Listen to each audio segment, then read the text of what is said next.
సమాధానం చెప్పడం హౌ మన సైంటిఫిక్ మన టెక్నాలజీ ఎలా ప్రభావితం చేస్తుంది ఎడ్యుకేషన్ని కూడా నాకు చాలా బలంగా వివరించారు. అలాగే నా దృష్టికి పట్టుకొచ్చింది ఏంటి అంటే, ఇక్కడ నీ పేరేంటమ్మా?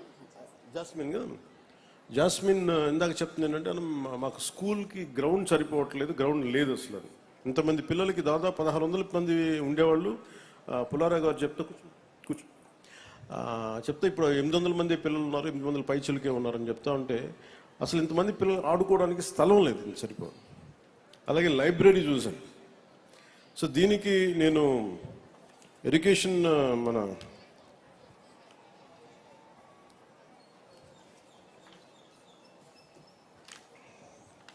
రంజిత్ భాషా గారిని కూడా నేను రిక్వెస్ట్ ఏంటంటే, దీనికి సంబంధించిన ప్లే గ్రౌండ్కి ఏదన్నా పాసిబిలిటీస్ అని ఎక్స్ప్లోర్ చేయవలసిందిగా కోరుకుంటా ఉన్నాను. అలాగే ఇందాక మన కలెక్టర్ గారు మాట్లాడుతూ ఇందాక లైబ్రరీ చూశాను.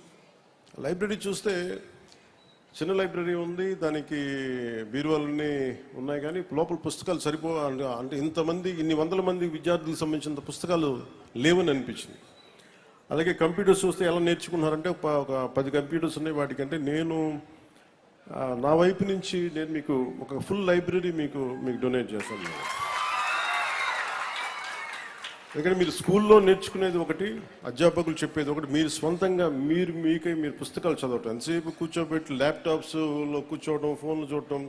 తల్లిదండ్రులు కూడా ఎలా ఉందంటే, మా అబ్బాయి ఫోన్ పట్టుకొని ఇలా టచ్ టెక్నాలజీ మొత్తం తిప్పేస్తుంది, బాగా ఎడ్యుకేట్ అయిపోయాడు అనుకుంటున్నారు. ఇంగ్లీష్ నేర్చుకుంటే ఇంగ్లీష్ వచ్చిన దానివల్ల మనకు తెలివితేటలు రావు.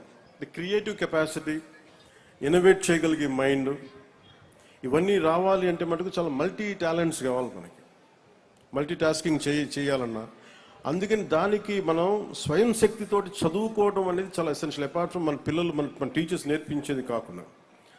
అందుకు మీరు ఇళ్లలో కూడా తల్లిదండ్రులకు కానీ ప్రతి ఒక్కళ్ళకి గ్రూప్ లైబ్రరీ ఇచ్చే, ఒక 10 మంది ఒకటే ఏరియాలో ఉంటే మీరు ఒక లైబ్రరీ, చిన్న లైబ్రరీస్ పెట్టుకోండి. అలాగే కూటమి నాయకులు కూడా, జనసేన నాయకులు కూడా ప్రత్యేకించి పిల్లలకి, మీరు రేపు పొద్దున పిల్లల ఓట్లు కావాలనుకున్నారు, పిల్లలకి మీరు ఏం చేయకుండా ఓట్లు ఎలా అడుగుతారు మీరు అందరూ. అందుకని పిల్లలకి ఏదైనా కనీసం లైబ్రరీస్ లాంటివి మీరు పెట్టండి, మొబైల్ లైబ్రరీస్ లాంటివి.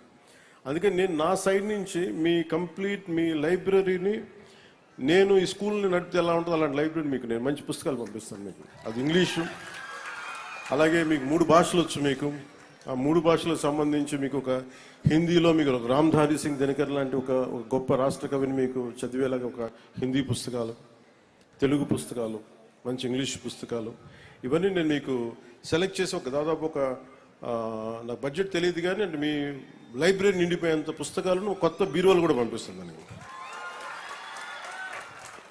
అలాగే కంప్యూటర్స్ ఇందాక శుక్లా గారు చెప్తా ఉంటున్నారు, madam Kritika Shuklaji, just 10 computers ఉన్నాయంటే నేను నా సైడ్ నుంచి మీకు ఒక 25 కంప్యూటర్స్ నేను మన స్కూల్కి పంపిస్తాను.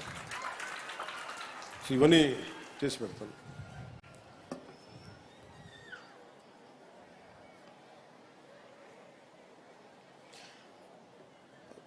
యాస్మిన్ గారు, ఇందాక మీరు మార్షల్ ఆర్ట్స్ నేర్పించింది ఎవరమ్మా? యాస్మిన్ గారేనా?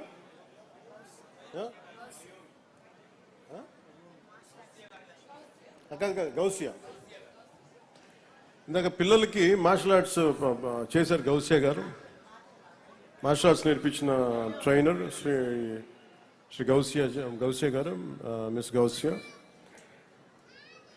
మనం ఆడబిడ్డల్ని చదువుతో పాటు మానసిక దారుఢ్యం, దేహదారుఢ్యం కూడా చాలా అవసరం. అలాగే మన మధ్యాహ్న భోజన పథకంలో, డొక్కా సీతం మధ్యాహ్న భోజన పథకంలో ఒక నరిషింగ్ మీల్, క్వాలిటీ మీల్, అలాగే మంచి బలం ఉండే తిండి పెట్టడం కూడా కూటమి ప్రభుత్వం ముందుకు తీసుకెళ్తాం. అలాగే మీరు ఇప్పుడు నాకు అనిపించింది, రమ్మా మీరు రిటర్న్ చెప్పు, అంటే మన చిలకలూరిపేటలో ఒక ఆడబిడ్డ కూర్చోబెట్టి, అంటే నేను ఆవిడ గౌసియా గారు నేర్పించడం నాకు చాలా చాలా ఆనందం అనిపించింది. మిమ్మల్ని మనస్ఫూర్తిగా నేను అభినందిస్తున్నాను. ఎందుకంటే నాకు మార్షల్ ఆర్ట్స్ నేర్చుకోవడం ఒక చిన్న పెంకుబాబు, ఒక పలక పాల్గొట్టడం ఎంత కష్టం నాకు తెలుసు. అలాంటిది ఆడపిల్లల చేత నేర్పించారు. I truly appreciate. Thank you. Thank you. అలాగే ముఖ్యంగా మన టీచర్స్, రత్నకుమారి గారు మాట్లాడుతున్న, చాలా రత్నజ్యోతి గారు మాట్లాడుతున్న, మిగతా టీచర్స్ అందరితో మాట్లాడుతూ ఉంటే ఒకసారి టీచర్స్ని చూస్తే నాకు చాలా బాధ వేస్తుంది. ఇంట్లో ఇద్దరు పిల్లలు ఉంటే తల్లిదండ్రులు, మా ఇంట్లో చూస్తున్నాను కదా, పిల్లల్ని స్కూల్కి పంపించేస్తే కొంచెంసేపు మాకు ఇంట్లో ఫ్రెష్గా కూర్చోవచ్చని చెప్పి తల్లిదండ్రులు అనుకుంటూ ఉంటారు.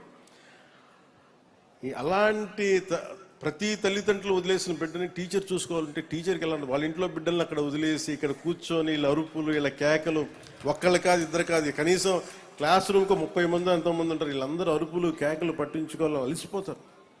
వాళ్ళు ఇంటికి వెళ్ళి వంట వార్పు చేసుకోవాలి, వాళ్ళు ఇంటికి వెళ్ళి అన్ని పనులు చూసుకోవాలి. దాంతోపాటు మనం చదువు నేర్పించాలంటే ముఖ్యంగా విద్యార్థులకు చెప్తాను, మన టీచర్లకి ఒకసారి విసుక్కుంటారు మనల్ని. అవసరమైతే ఒక చిన్న విసుగ్గా ఒక చిన్న దెబ్బ వేస్తారు. మనం అసలు వాళ్ళ చేత దెబ్బ కొట్టించుకోకుండా మనం కనుక ఉంటే మన వాళ్ళకి కూడా మన బరువు తగ్గించిన వాళ్ళం. అందుకని టీచర్స్కి ప్రత్యేకించి మనం విద్యార్థులకి మీరు ఆ గౌరవం ఇవ్వడం నేర్చుకోండి. అది మనం చాలా చాలా అవసరం. మనం జీవితంలో పైకి రావాలి అంటే మనకి గురువు దీవెనలు చాలా అవసరం. అలాంటి గురువు దీవెనల్ని మీరందరూ నిండుగా పొందాలని మనస్ఫూర్తిగా కోరుకుంటున్నాను. అలాగే మీరందరూ ఎలా ఆలోచించాలంటే, ముఖ్యంగా విద్యార్థులు 10వ క్లాస్ అయిపోయింది, ఇంటర్కి వెళ్ళిపోతాం, డిగ్రీ వెళ్ళిపోతాం, ఇది ఉద్యోగం చేస్తాం అని అనుకోకండి.